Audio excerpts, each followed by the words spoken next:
Magandang araw po, welcome po sa aking channel, Love9TV. Patalasasan po, meron po ba kayong mga properties na napapabayaan or non-performing assets?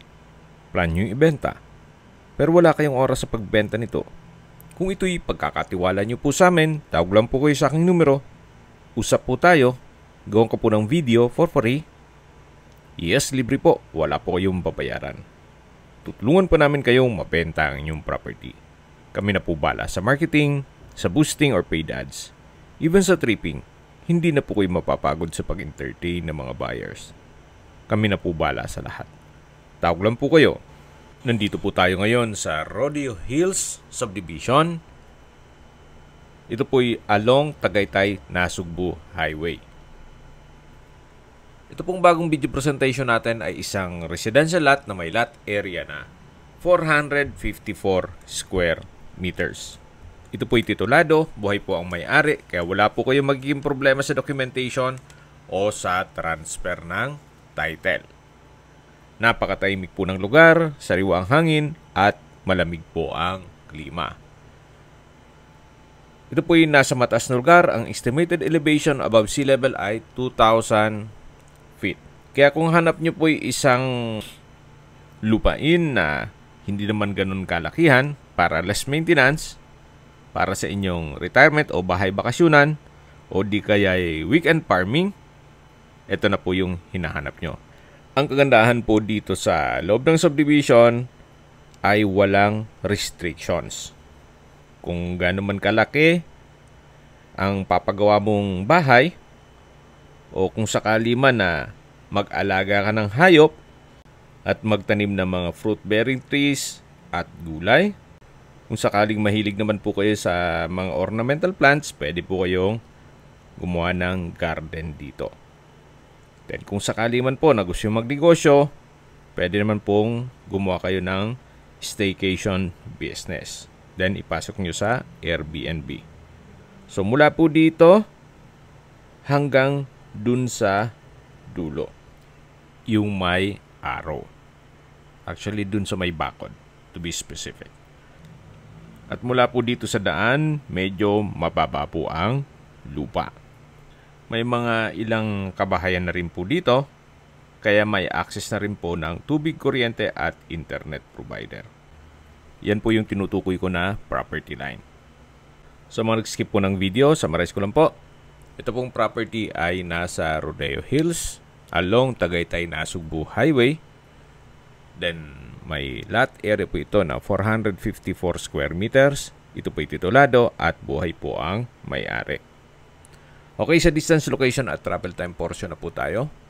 Kung familiar po kayo sa Sonia's Garden, ang distance is 1.4 kilometers at ang travel time is 4 minutes. At mula naman po sa Tagaytay, Nasugbu Highway, ang distance is 1.2 kilometers at ang travel time is 3 minutes.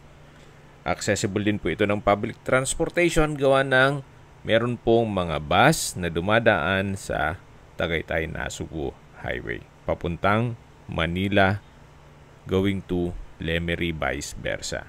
Even sa Alfonso, dyan po sa tapat dumadaan. At mula naman po sa Twin Lakes, ang distance is 1.9 kilometers at ang travel time is 4 minutes. Mula naman po sa Mendez Crossing, ang distance is 8.2 kilometers at ang travel time is 17 minutes.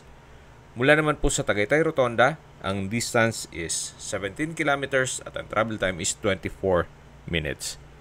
Kompleto na po doon kaya ng malls, hotels, restaurants, banks, schools, church at hospital.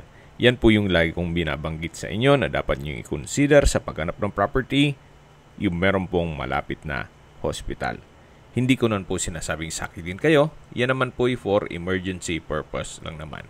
At mula naman po sa Manila o sa airport, ang distance is 76 kilometers at ang travel time is 1 hour and 44 minutes. Okay, sa presyo na po tayo. Binebenta po ito ni owner sa halagang 8,500 pesos per square meter net. Ibig pong sabihin, si buyer na po ang sasagot sa lahat ng taxes at expenses with regards to documentation.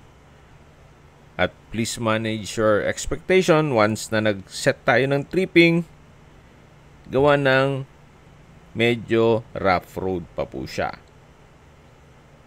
Mula sa main road, going dito sa property, ito po ang daan.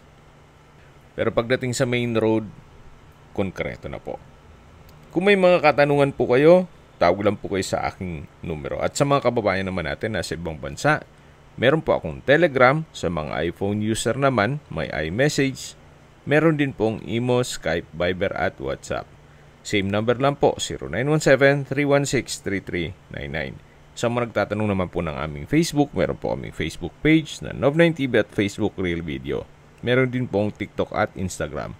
May ibang YouTube channel po kami na The Nov9TV Channel, Nov9TV Listings, Nov9TV On The Spot, at Nov9TV Updates. Sana po naibigan nyo ang video presentation. Paki-like and subscribe na po sa aking channel para ma-update din po kayo sa aking future listings. Kung sakali po hanap nyo yung mas malaking sukat ng lupa, meron din po kaming ibang listings na pwede nyong pagpilian. Huwag po kayo mag-atubiling tumawag sa amin, then let us know your budget para malaman namin kung anong property pwede naming ilok sa inyo. Sa lahat mong viewer, subscriber at nagtiwala po sa amin, salamat po sa suporta. Ingat po kayo lagi at yung pamilya. Maraming salamat po.